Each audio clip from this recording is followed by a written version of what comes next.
Bom, então vamos lá, em todo gás, hoje falando sobre crimes praticados por particular contra a administração pública, parte 2, né? Esses crimes vão do 328 até o 337A. Então vamos lá. Tráfico de influência. 332.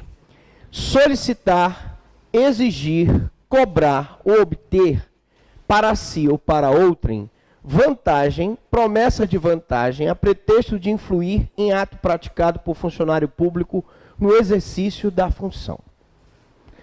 Imagine que, por exemplo, um irmão de um presidente da República começasse a solicitar ou exigir ou até cobrar e mesmo ser pago, obter de empreiteiras valores, porque ele, de alguma forma, dizia influir em ato praticado por funcionário público, no exercício da função pública, favorecendo aquela empreiteira, favorecendo aquela construtora, favorecendo, enfim, aquele licitante. Esse ato nada mais é do que o tráfico de influência. Tem também aquele marido da juíza, por exemplo, que pode chegar e pode dizer para o advogado, olha, eu sou marido da fulana, a fulana é juíza, ela está com o teu processo, você me dá aí uma grana e eu vou influir no ato decisório dela.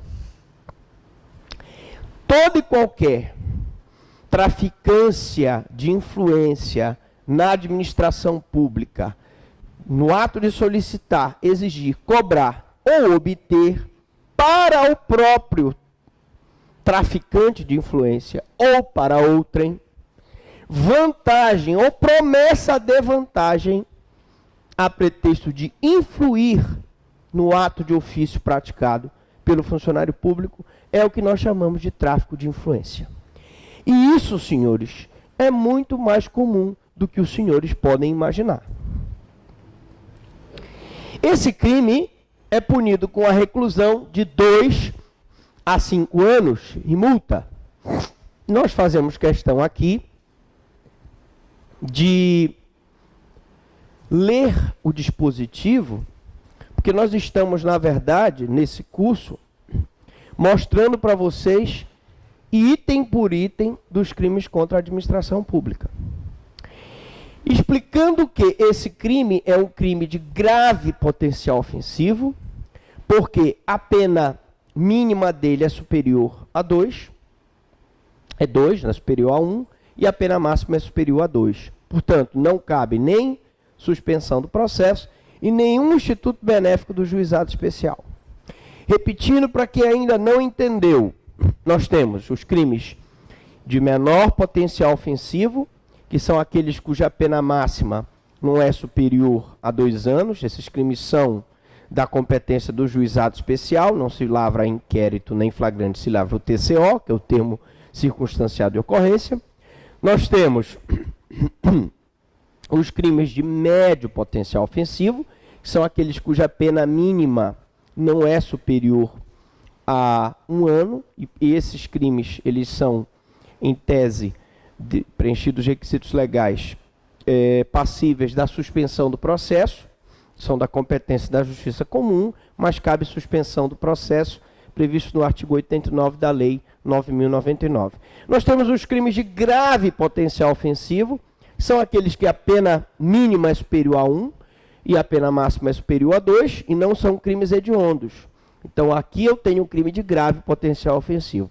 E, finalmente, eu tenho aqueles crimes de gravíssimo potencial ofensivo, que são aqueles crimes relacionados no artigo 1º da Lei 8.072/90, que são os crimes hediondos e assemelhados.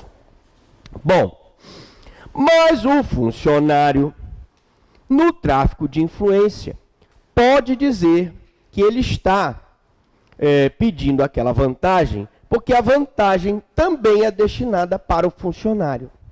Por isso se criou o que nós chamamos de tráfico de influência qualificado, que nós já explicamos que, tecnicamente, é um tráfico de influência com causa de aumento de pena, ou um tráfico de influência majorado, porque a pena é aumentada da metade se o agente alega ou insinua que a vantagem é também destinada a funcionário público. Nós já tivemos oportunidade de explicar para vocês que o crime qualificado é aquele que, em relação ao caput, há um aumento da pena mínima e da pena máxima. E quando eu tenho a palavra mágica, que é a fração, o aumento de metade, eu tenho uma causa de aumento de pena, ou uma majorante, que na aplicação da pena só será aplicada na terceira fase. Primeira fase se aplica a circunstâncias judiciais, segunda fase eu aplico as agravantes e atenuantes, e na terceira fase as causas de aumento e diminuição. Se o crime é qualificado, eu parto da pena do crime qualificado para medir o grau máximo e o grau médio da pena. Objetividade jurídica é a tutela do prestígio da administração pública. Ora, se tem uma pessoa que é parente de um presidente da República, ou marido de uma juíza, que está influenciando nos atos do presidente para beneficiar alguém numa licitação, ou nos atos da juíza para beneficiá-la no processo, eu estou desprestigiando a imparcialidade e a impessoalidade da administração pública. Sujeito ativo, qualquer pessoa, nós estamos falando, não se percam, dos crimes praticados por particular contra a administração pública. Então não é um funcionário público, tá, que está necessariamente fazendo tráfico de influência. Pode ser um particular, pode ser qualquer pessoa. Sujeito passivo é o Estado, né? É o Estado, sujeito passivo formal de todos os crimes. Conduta do tráfico de influências: pedir, rogar, cobrar, obter. Pedir, solicitar. Rogar, cobrar, exigir, obter, receber. Então eu tenho objeto material, vantagem ou promessa de vantagem material ou moral. É difícil você caracterizar a promessa de vantagem moral, né? Mas numa escolha de cargo comissionado, eu posso ter uma vantagem moral para que aquela pessoa seja escolhida e que aquela outra seja preterida. O elemento subjetivo, o dolo, vontade livre e consciente de traficar influência na administração pública. O detalhe interessante desse crime é que eu tenho as duas modalidades aqui. Eu tenho o crime formal com a solicitação. Então aqui a lei, ela prevê o resultado naturalístico, mas não exige o resultado naturalístico. Com a solicitação da vantagem, a pretexto de influir no ato de ofício do funcionário, já se configura o crime. E eu tenho a parte material com o recebimento. Nessa parte, o crime é material, porque a lei prevê o resultado naturalístico e a lei exige o resultado naturalístico. Qual é a exigência do resultado naturalístico? O recebimento. O recebimento é o resultado naturalístico. Afinal de contas, o recebimento da vantagem é o objetivo que ele busca com o tráfico de influências.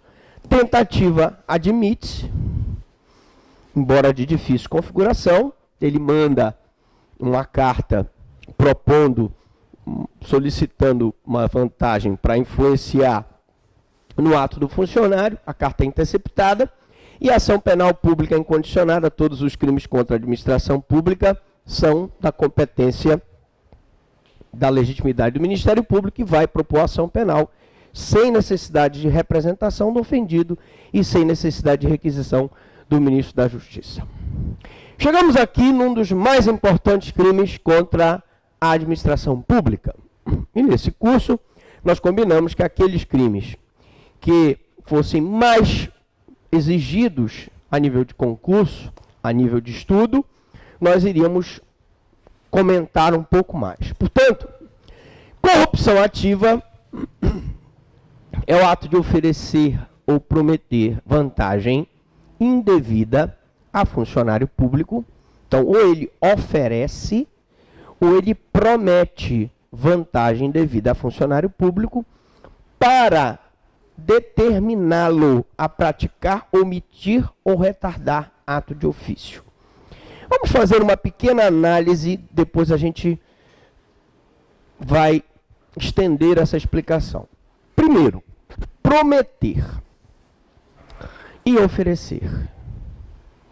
Se eu ofereço um dinheiro para que o guarda de trânsito não me multe, se eu ofereço ou prometo uma vantagem devida para que um fiscal do IBAMA não autue a minha empresa por dano ambiental, eu estou praticando a conduta de corrupção ativa.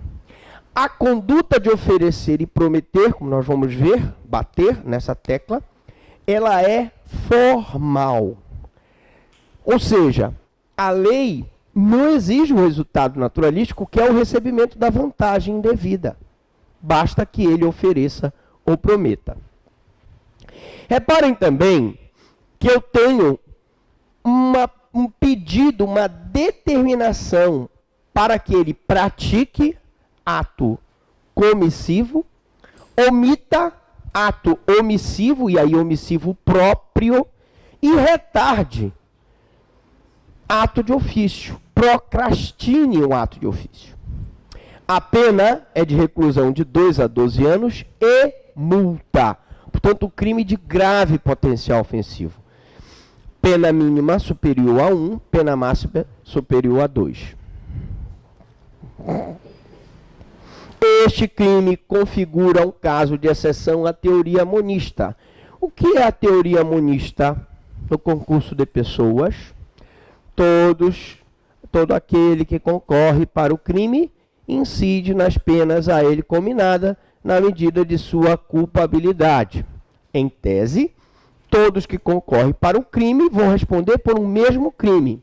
Só que aqui é uma exceção à teoria monista, porque a pessoa que oferece a vantagem responde pela corrupção ativa, e aquele que recebe a vantagem responde pela corrupção passiva. Então aqui eu tenho um concurso necessário, onde um oferece e o outro recebe.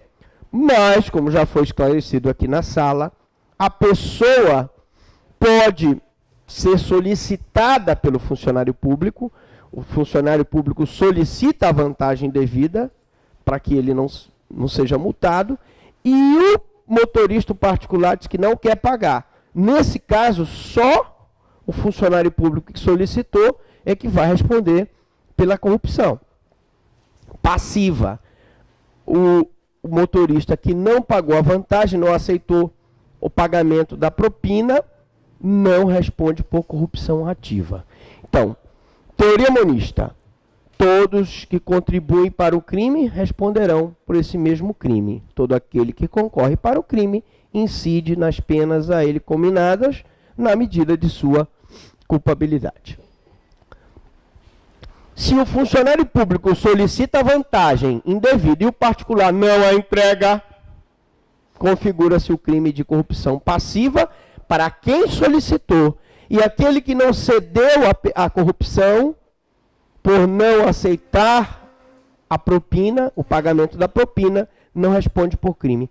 Ainda que o particular entregue o que foi solicitado pelo funcionário público, não haverá o crime em estudo, pois o tipo do artigo 333 refere-se apenas a oferecer ou prometer. Para que uma pessoa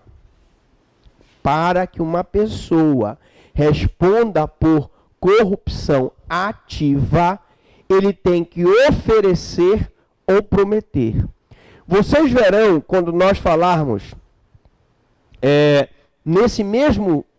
nessa corrupção, mas a nível de transação internacional, que já se corrigiu esse erro de não se colocar a entrega. a doação, tá? O verbo da corrupção ativa exige oferecer ou prometer, tá? Ou ele oferece ou ele promete. Vantagem indevida. Bom, e tem mais uma outra coisa. Não se esqueçam que na concussão, se houver exigência e o particular dá a vantagem por temor reverencial, só a pessoa pratica a concussão. A pessoa que deu a vantagem com medo porque tinha temor que o funcionário público fizesse alguma coisa, não responde tecnicamente por nada. Bom, nos casos de o particular oferecer e o funcionário público receber, ou se o particular prometer e o funcionário público aceitar a promessa, há corrupção ativa e corrupção passiva. Então vamos nos ater a esses verbos. O corruptor ativo oferece e o corruptor passivo recebe. O corruptor ativo promete e o corruptor passivo aceita. Tá? Bom, até aqui tudo bem?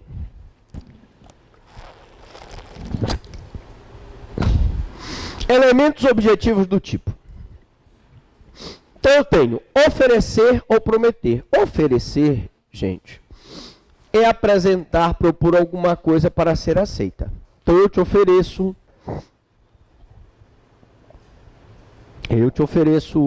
um perfume da Avon, da Boticário. Foi uma proposta que tu aceites. Eu te ofereço o meu amor, para que você aceite. Então você oferece alguma coisa para ser aceita. Se você promete, não. Aí você se obriga a fazer ou não fazer alguma coisa. Você chega para o guarda, diz, olha, seu guarda, eu estou sem grana aqui, mas estamos chegando aí perto do Sírio, eu vou te trazer um pato no tucupi. Você está oferecendo alguma coisa e prometendo a fazer ou deixar de fazer alguma coisa. Ok? As condutas podem ser praticadas por qualquer modo. Eu posso ter palavra, gesto, escrito ou uma conduta intermediária. Pedir para o funcionário dar um jeitinho configura crime de corrupção? Bom.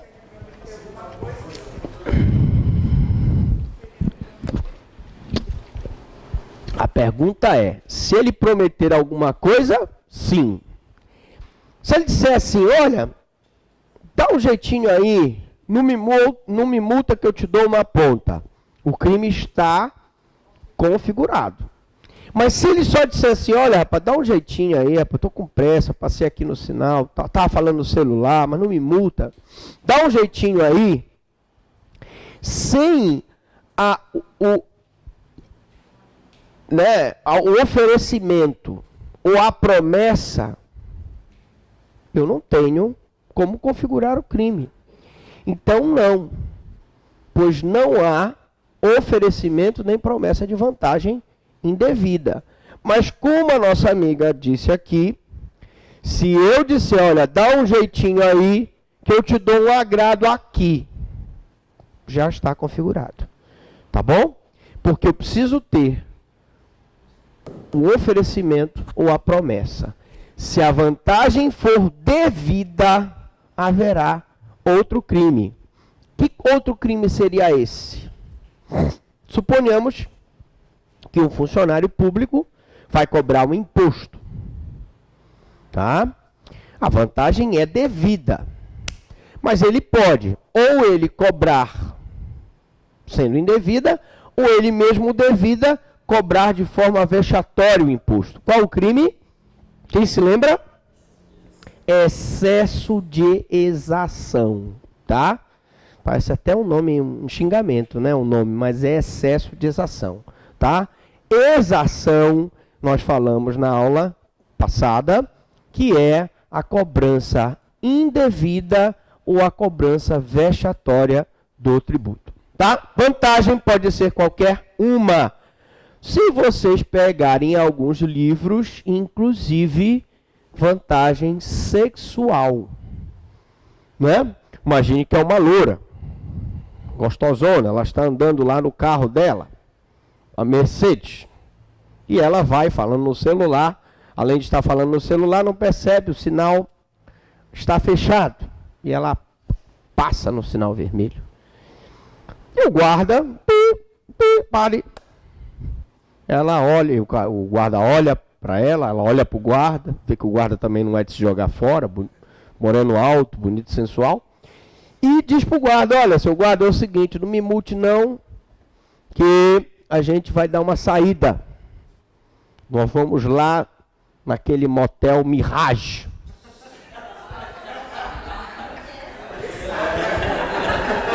Vantagem sexual, né?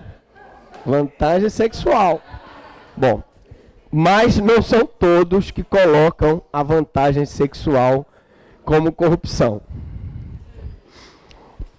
Objetividade jurídica, prestígio da administração pública, né? Sujeito ativo, qualquer pessoa. Um funcionário público pode corromper ativamente outro funcionário público. O sujeito passivo é o Estado, né? É a administração pública. E, eventualmente, eu vou ter um sujeito passivo imediato, que foi o particular, que pagou a vantagem, né? Que foi auferido dele a vantagem devida. O elemento subjetivo do tipo é o dolo, genérico, que é a intenção de corromper, oferecer, prometer. Lembrando que eu só terei aqui o sujeito passivo se eu não configurar a corrupção passiva. Se eu tiver a corrupção passiva, não posso ter um sujeito, só vou ter o Estado como sujeito passivo e não poderei ter um sujeito passivo mediato nem material, tá? Porque no caso aqui o sujeito passivo, em regra, é o corruptor passivo e o sujeito ativo é o corruptor ativo. Bom, o elemento subjetivo, evidentemente, é a intenção de corromper, oferecer, prometer. Quando nós falamos corromper, a corrupção, ela tem um propósito que vai além da vantagem devida. Que uma pessoa que oferece uma vantagem para um policial, ele vai corromper aquele policial, corromper os valores morais daquele policial, fazendo com que aquele policial possa vir a começar a cobrar também de outras pessoas. Diz o ditado, onde entra um boi, entra uma boiada. Ele começa cobrando R$50, depois ele está cobrando 100, depois ele está cobrando, sei lá, 200 e assim vai. Então existe esse dolo genérico, amplo, que é a corrupção mesmo, o ato de corromper. E eu tenho um dolo específico, que é determinar que o funcionário público pratique, omita ou retarde ato de ofício. O dolo específico, ele está pagando, ele está oferecendo, ele está corrompendo, ele está prometendo aquela vantagem com o objetivo de que o guarda não o multe, com o objetivo de que o guarda se omita, o fiscal da prefeitura se omita para que ele possa construir aquela reforma dele, do prédio dele, em cima da calçada. Está interditado, porque ele está contra o plano diretor do município, está construído em cima da calçada. Mas ele dá a propina para que o fiscal da prefeitura se omita.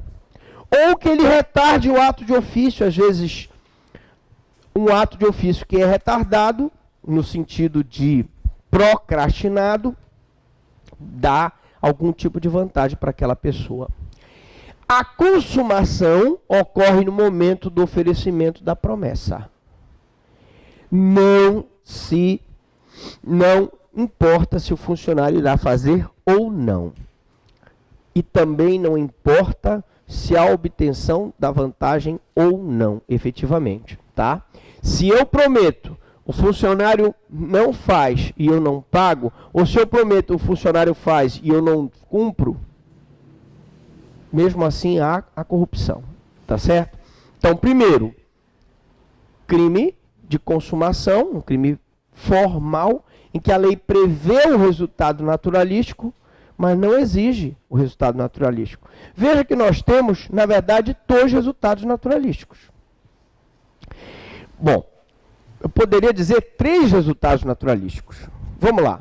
O primeiro resultado naturalístico é a corrupção em si. A degradação moral do funcionário público corrompido.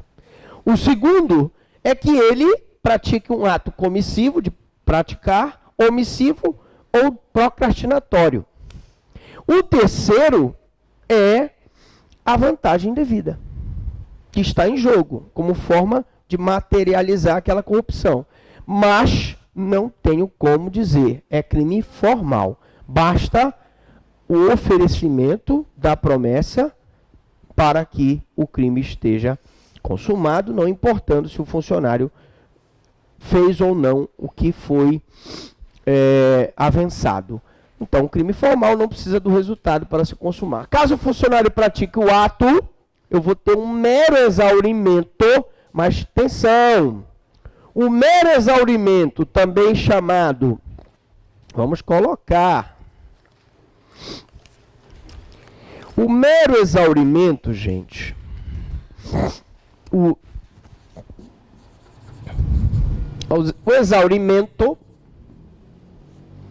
exaurimento é o que nós chamamos de post-factum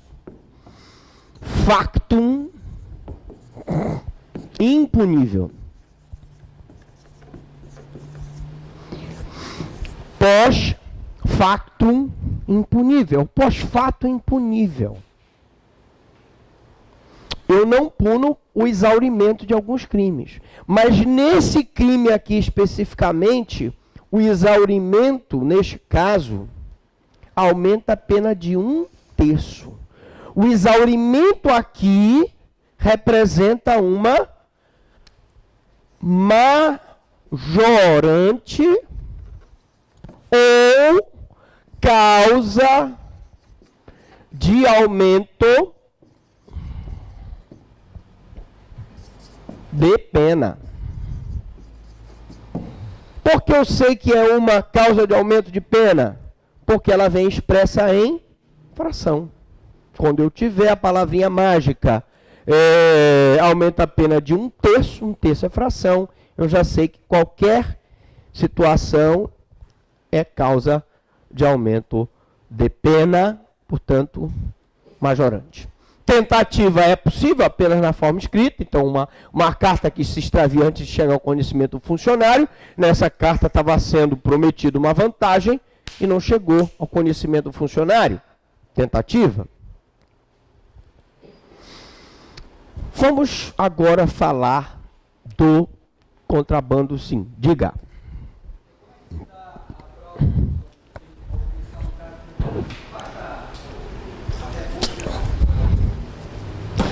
Pergunta é, como eu provo a corrupção num crime de trânsito? Como eu provo a corrupção em qualquer crime, mediante todos os meios de prova em direitos admitidos. Eu posso ter uma filmagem, posso ter testemunha, posso ter uma escuta ambiental autorizada, legalmente, e aí eu vou configurar a corrupção. Difícil configurar a corrupção? É difícil se eu não tiver testemunha, filmagem e tal. Mas eu tenho uma opção? Tenho. Quebra do sigilo bancário da pessoa, do funcionário corrompido. Se ele ganha X por mês e na conta dele aparece X mais Y e a gente não sabe a origem daquele valor, provavelmente, se eu tenho um indício de corrupção, eu posso enveredar por aí. Mas é adequado e prudente que você tenha outras provas em direito admitido, como a filmagem, testemunhas, etc. Beleza? Contrabando ou descaminho. Atenção! Nós estamos falando agora do crime de contrabando e descaminho e não do favorecimento ao contrabando de caminho, que é diferente.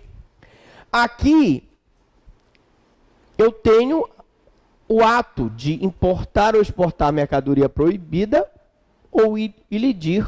E não é, acho que não é iludir, gente.